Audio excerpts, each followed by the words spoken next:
میں آج ایک قصائی کی دکان پر بیٹھا ہوا تھا۔ وہاں پر ایک سفید پوش نوجوان منہ پر داڑھی، سر پر ٹوپی، آنکھوں پر چشمہ لگائے دکان میں داخل ہوا۔ اس وقت دکان پر گوشت لینے والوں کا بہت رش تھا۔ بھائی 2 کلو گوشت دینا، بھائی کلو گوشت دینا، گاہکوں کی آوازیں دکان میں گونج رہی تھیں۔ جیسے ہی یہ شخص دکان میں داخل ہوا، قصائی سب کو چھوڑ کر اس کی طرف متوجہ ہوا، کہنے لگا جی بولیں بھائی۔ وہ شخص بولا کہ بھائی آدھا کلو گوشت تو دے دیں۔ قصائی نے جلدی سے صاف ستھرا گوشت کا ٹکڑا نکالا اور اس کی بوٹیاں بنا کر اس کو دے دیں۔ جیسے ہی اس شخص نے پیسے دینے کے لیے ہاتھ بڑھایا تو قصائی نے پیسے لینے سے انکار کر دیا۔ اس پر نوجوان بولا کہ نادر بھائی آپ تو ہمیشہ ہی ایسے کرتے ہیں۔ قصائی سن کر مسکرا دیا اور وہ نوجوان بھی دکان سے نکل گیا۔ لوگ اب گلے شکوے کرنے لگے کہ یار ہم کب سے کھڑے ہیں اور اس کو چربی چڑھی ہوئی ہے۔ اس وقت جیسا کہ دکان پر کافی رش تھا، لیکن میرا یہ سب کچھ دیکھ کر تجسس بڑھا۔ جیسے ہی گاہک نمٹا کر وہ قصائی فارغ ہوا تو میں نے کہا کہ 2 کلو گوشت دینا۔ پھر میں نے قصائی سے پوچھا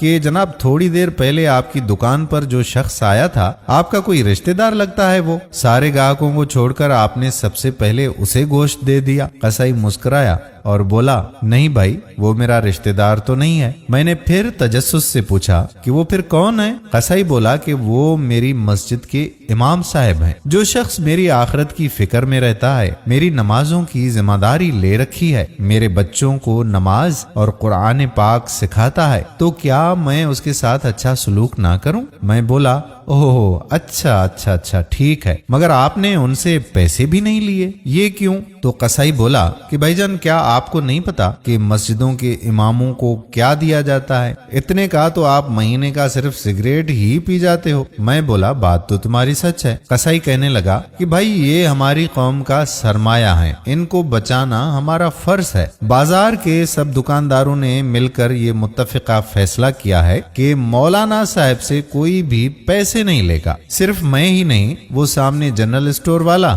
کریانے والا، دودھ والا، درزی، یہ نائی اور وہ ڈاکٹر صاحب، کوئی بھی ان سے پیسے نہیں لیتا۔ بھائی اتنا تو ہم کر ہی سکتے ہیں نا۔ اور پھر مسکرا کر بولا بھائی آدھا کلو گوشت کے بدلے جنت کوئی گھاٹے کا سودا تو نہیں ہے، یہ لیں آپ کا گوشت۔ وہ شاپر میری طرف بڑھاتے ہوئے بولا۔ میں نے اس کو گوشت کے پیسے ادا کیے اور کہا بھائی پر میں تو جاب کرتا ہوں، کاش میں بھی آپ لوگوں کی طرح ان مولوی صاحب کی کوئی مدد کر سکتا۔ قصائی نے کہا کہ بہت آسان ہے، مولانا صاحب نے اس دکان پر سائیکل بننے کے لیے دی ہوئی ہے، آپ چپکے سے اس کا بل ادا کر دیں اور دکاندار سے کہیں کہ مولانا صاحب سے پیسے نہ لے۔ میں خاموشی سے دکان سے باہر آ گیا اور بہت خوش تھا کیونکہ اس قصائی سے آج مدد کرنے کا نیا طریقہ جو مجھے ملا تھا۔ دوستو یہ یاد رکھنے والی بات ہے کہ ان علماء میں ہماری طرح کچھ کمیاں بھی ہو سکتی ہیں، مگر یہ ہمارے دین کے محافظ ہیں۔ جس طرح 1400 سال پہلے ہمارے نبی صلی اللہ علیہ وآلہ وسلم نے یہ دین اپنی امت کے علماء کے حوالے کیا تھا، اسی طرح ان کی بقا ہماری ذمہ داری ہے۔ انہوں نے پچھلی امتوں کی طرح اپنے دین کا سودا نہیں کیا، بلکہ اس دین کو پوری ایمانداری کے ساتھ آگے پھیلایا ہے۔ آئیں ہم بھی ان کی اس طرح سے مدد کریں جیسے اس قصائی نے ہمیں سکھائی ہے۔ اللہ تبارک و تعالی